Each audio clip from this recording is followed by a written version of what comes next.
Hi everyone, I just wanted to share a little something that I do each year. By the way, I'm working on some really big videos for Halloween, and for next month especially. I will keep you updated, but there's going to be some good stuff. But in the meantime, I just want to show you what I'll be watching this Spooktober, between the translations. I try to cover a range of genres and periods of spooky movies at this time of year, and basically what I do is I put together a whole bunch, try and watch them every day, and just have a bit of fun. It's quite good. Like I said, I try to cover a range of genres and periods of horror, so hopefully if you're a horror movie buff and you're into getting spooked out, you might enjoy this short video. If not, I will be back very shortly with the regular scary stories you haven't heard. So, I go from the 13th to the 31st and watch one every day. Let's start. On the 13th we have House on Haunted Hill, which is from 1959. And this looks really great.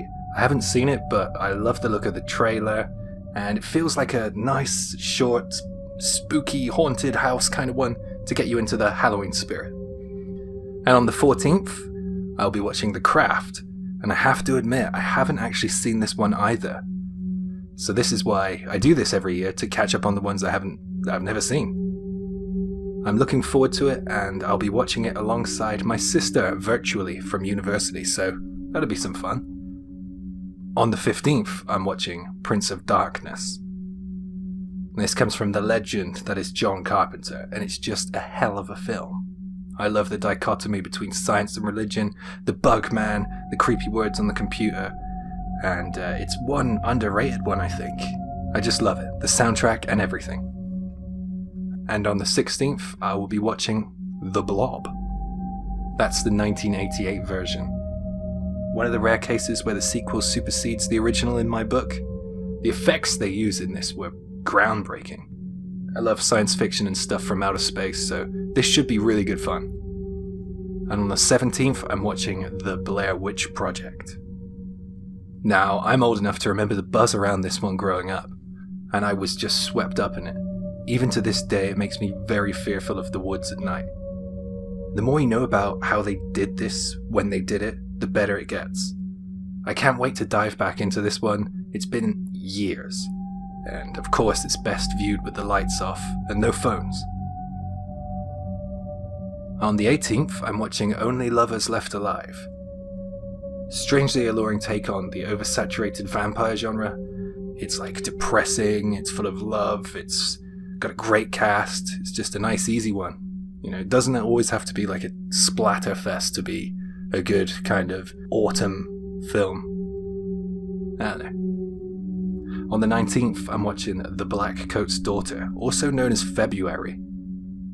One of my favourites, if not my favourite modern horror film. I love the way it just creeps up on you and grabs you and pulls you into this horrible, satanic nightmare. It's divisive, I imagine, but this one just lingers in my mind for ages, long after I watch it.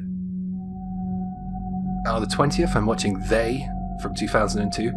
Don't know how popular this one is. I mean, when I was younger, I got this one out of a video movie rental place. And, I have never seen it in a shop or a video exchange place or something like that. It's just a creepy childhood tale about phobias, night terrors, and fears. I feel it's really overlooked. It's like a creature kind of scare flick, which is fun. You may have seen it in Blockbuster back in the day. And on the 21st, I'm watching Sleepaway Camp. I've never seen this, I don't know why. I've purposely stayed away from any spoilers, so please don't drop any in the comments. I can't wait to see what the vibe is with this. From the image on the cover, I'm thinking it's a camp movie, but I sound like an idiot saying that. It's in the title. So just looking forward to being surprised by whatever goes on in this one. On the 22nd, Alien, 1979. What can I say? It's a masterpiece. I recently just got the Blu-ray restoration, and I can't wait to see what that looks like. It's groundbreaking for me as a kid watching this. I remember I had an alien-themed birthday, I had an alien cake when I was young, and I loved all those toys that came out with them. It's great. On the 23rd, I'm watching Terminator. 1984. This is a horror film. Like, I honestly think it's a horror film. It's like an unstoppable machine that's chasing you down, and nobody really believes you, and it just will not stop until it gets you. I mean, come on, that's not that different to like Michael Myers or any of those guys. It's been so long since I've seen this. I think the last time I watched this was on VHS when I was about like 8 or something. So I can't wait to see it again. I imagine I'll probably watch the sequel soon too, because that's badass. On the 24th, I'm watching 2, because they're kind of short ones. I've got The Cabinet of Dr. Caligari, and that's from 1920, making it one of the oldest ones on this list. I have somehow never watched this, and I can't wait to see what it's all about. It must be one of the oldest ones around, but from the stills alone, it looks visually striking. And what German Impressionist cinema did for, my favorite kind of cinema, Japan, is like massive. So yeah, let's go back to the original source here.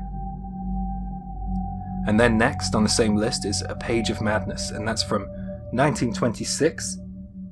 I saw this a few years ago, and as the title suggests, it's absolutely mad. One of the oldest surviving Japanese horrors, if not the oldest. And I watched it at about 1 a.m. in the dark, and I regretted it. It's just a creepy, silent film. And then on the 25th, I'm watching Train to Busan. Yeah, I keep meaning to watch this, and I'm really ashamed that I haven't done so yet. So I'll keep it short and sweet and say that it's this year's zombie film. And I really hope it doesn't disappoint. I know there's a lot of hype about it. Well, in 2016 there was probably loads of hype about it, but I'm only watching it, 5 years later? So, great. And then on the 26th, I'm watching The Wicker Man. That's the 1973 version, alright? Not that Nicolas Cage one. It has been a long time since I've seen it, and I really love the original. I think that Ari Aster did his homework on this film before making Midsommar, which is also a great film. And this film's cool for me because it's sort of like my neck of the woods. So you might hear people in this movie with similar accents, if memory serves.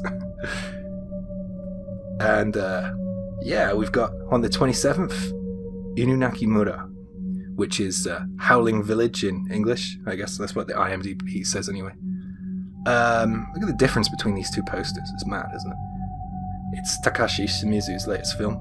It looks really good, and another one I haven't seen. I gotta get some Japanese horror on here, haven't I? Otherwise it wouldn't be a very good channel.